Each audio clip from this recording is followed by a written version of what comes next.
Hello students, in the last lecture of the Western Coastal Plains, we have discussed elaborately about the Gujarat coast. अब हम इस video के अंदर और आगे बढ़ेंगे and in this video we are going to discuss about the Vembanad lake जो कि केरला स्टेट सदर्न पार्ट में है. It is also a part of western coastal plains. So let us look what it is. It is one of the important lake. It constitutes a lot of things which you will get to know in this lecture. So the first point is Venmand is a lagoon or backwater in Kerala. जैसे कि हमने पढ़ा था previous lectures के अंदर, lagoon is like a small lake which is formed from the main water and the उस sand bars उसके बीच में आ जाते हैं जो कि उसको सेपरेट करते हैं. That we have discussed in about the lagoon. So इसी तरीके से ये भी एक लेक है जो कि मेन स्ट्रीम से अलग हो जाती है और उसके साइड में बनती है. It is connected to the main stream and इसके बीच में कुछ बैरियर्स होते हैं like sand bars and something. So that is called a lagoon. First point. This is one another important point that Vemant Lake touches 3 districts of Kerala. This is important कि इतना बड़ा lake है कि 3 districts को touch करता है हमारा केरला को. Third point is another important point. It is the longest lake. अगर एग्जाम में आपसे पूछा जाता है कि which one is the longest lake, Chilika lake, Pulicat lake, Vembanad lake, तो आंसर क्या होगा? Vembanad lake. So Vemant Lake is one of the longest lake in India. It is about 96.5 kilometre.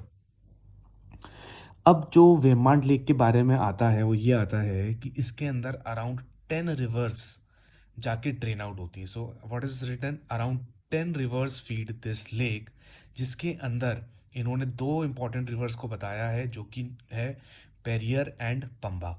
You should learn these 2 names, Periyar and Pamba. We will discuss about this Periyar and Pamba after few minutes in detail. But right now you should know two prominent rivers which feed this lake are known as Periyar and Pamba.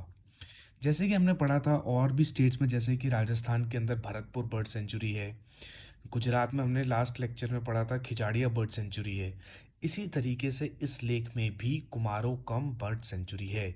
यहाँ पे भी migratory birds आती हैं. So another important name, Kumarakom bird sanctuary, which is located on the eastern coast of lake. Lake के eastern coast में ये bird sanctuary located है. अब एक और इम्पॉर्टेंट पॉइंट है जो आपको याद रखना है कि जो वेमांड लेक है इतनी इम्पॉर्टेंट लेक है कि इसको रमसर वेटलैंड लिस्ट में भी इंक्लूड किया गया है. रमसर वेटलैंड लिस्ट क्या है इसको आप डिटेल में I explain when I will discuss environment. But right now आप ये देख लो कि जो वेटलैंड्स होते हैं उसका एक कन्वेंशन है, रमसर कन्वेंशन. ठीक है, तो उसके दौरान वेमांड लेक को इस लिस्ट में भी डाला गया है. आई होप अभी तक आपको यहाँ तक क्लियर होगा वेमांड लेक क्या है. Okay, now one important port that is Kochi, a major port is located on northern end of this lake. अब आपको जो ये बात पता होनी चाहिए वो क्या पता होना चाहिए कि ये जो कोची एक जगह है, Cochin, I am saying Cochin is a major port of northern end of this lake. जब भी वेमांड लेक की बात होगी, जब भी केरला की बात होगी, तो सबसे पहले जो सिटी पोर्ट आपके दिमाग में आना चाहिए वो कौन सा है? Cochin. Cochin is one of the major port which is located on this lake. Super important point है. Okay, I will show you the map so that you can see the location of Kochi, how it is near to the coastal plain. Okay, now national water waves के बारे में भी हम later on पढ़ेंगे जब हम लोग transportation के बारे में डिटेल में स्टडी करेंगे. तो आपको ये एक बात उस टाइम पे मैं रिकॉल कराऊंगा. अभी एक आप आइडिया ले लीजिए कि national water wave number 3 NW number 3 passes through this lake. तो नेशनल वाटर वेव 3 जो है इस लेक से क्या करती है? पास करती है. अब आप सबको ये बात पता होगी कि एक नेहरू ट्रॉफी बोट रेस होती है केरला में, बहुत फेमस है, बैक वाटर पे होती है. We have discussed about the back water in the first part of the coastal plain. तो Nehru trophy boat race organise होती है इस लेक पर इन अगस्त एवरी ईयर, जब क्या होता है, उनका एक फेस्टिवल होता है ओनम। आपको ये भी पता होना चाहिए कि दूसरा नाम नेहरू ट्रॉफी बोट रेस का क्या है, snake boat race. So I hope you are clear with this. अब तक आपको क्लियर होगा सब कुछ। So let us move further. Now we will discuss about Periyar river and Pamba river. Okay, ये बहुत इंपॉर्टेंट हैं दोनों रिवर्स। प्लीज़ उसको आप अच्छे से याद करिए, बार बार पढ़िए और उसमें देखिए क्या इंपॉर्टेंस है इसकी। जो पेरियार रिवर है केरला स्टेट की लॉन्गेस्ट रिवर है। तो इफ़ समवन आस्क यू कि केरला की सबसे बड़ी लॉन्गेस्ट रिवर कौन सी है, वो है पेरियार रिवर। और यहाँ तक इतनी इंपॉर्टेंट है कि it plays a key role in the economy of Kerala. कैसे? क्योंकि ये एक रिवर है, लॉन्गेस्ट है, तो इसका जो वॉल्यूम होगा वो भी बहुत ज़्यादा होगा। तो हमने एक डैम बनाया है, we have constructed a dam across the Periyar river. इस डैम का नाम क्या है? इडुक्की डैम। क्या है इस डैम का नाम? इडुक्की डैम। इस डैम के वजह से they generate electric power. So this is very very important point कि पेरियार रिवर एक तो लॉन्गेस्ट है केरला में, और इसके ऊपर कौन सी डैम बनाया गया है? इडुक्की डैम बनाया गया है। एग्जाम में ये पूछा जाता है। अब देखिए पंबा रिवर की क्या इंपॉर्टेंस है। पंबा क्या है? It is the third longest river, it is not the second, it is the third. तो फर्स्ट कौन सी हुई? पेरियार, सेकेंड छोड़िए, थर्ड क्या है? पंबा रिवर। ओके, सो पंबा रिवर क्या है? थर्ड लॉन्गेस्ट रिवर है। और आप हमेशा न्यूज़ में देखते होंगे साबारी मल्ला टेम्पल के बारे में, हमेशा हर साल इसके बारे में आता है कि वो लेडीज़ को या फिर कुछ भी है, वो लोग क्या करते हैं, they do not allow them to enter into the temple. काफ़ी इश्यूज होते हैं, हमेशा वायलेंस क्रिएट होता है वहाँ पर। तो सबारी मल्ला टेम्पल है, तो आपको पता होना चाहिए इसके बारे में, ये किस रिवर पे बना हुआ है? तो Pamba river. They are very short questions ना, ऑब्जेक्टिव में आपको किसी भी यूपीएससी या फिर स्टेट सर्विसेज के एग्जाम्स में पूछा जा सकता है। सबारी मल्ला टेम्पल जो है वो कौन से लॉर्ड? लॉर्ड अयप्पा के ऊपर डेडिकेटेड है। ठीक है, इतना क्लियर है आपको? अच्छा, एक चीज़ और इम्पॉर्टेंट है कि जो हम लोग पढ़ रहे हैं कि अबाउट द वेम्बांड लेक, ये अलग अलग जगहों पे इसके दूसरे नाम भी हैं। जैसे कि कोची में इसका नाम है कोची लेक। तो Vembanad lake is also known as Kochi lake at Kochi. Kochi में वेम्बांड कोई नहीं बोलता इसको, इसको क्या बोलते हैं? कोची। क्या बोलते हैं? कोची। तो आपको ये बातें ध्यान में रखनी है कि जो कोची है एक मेजर पोर्ट है जो कि इसकी नदर्न एंड पे है।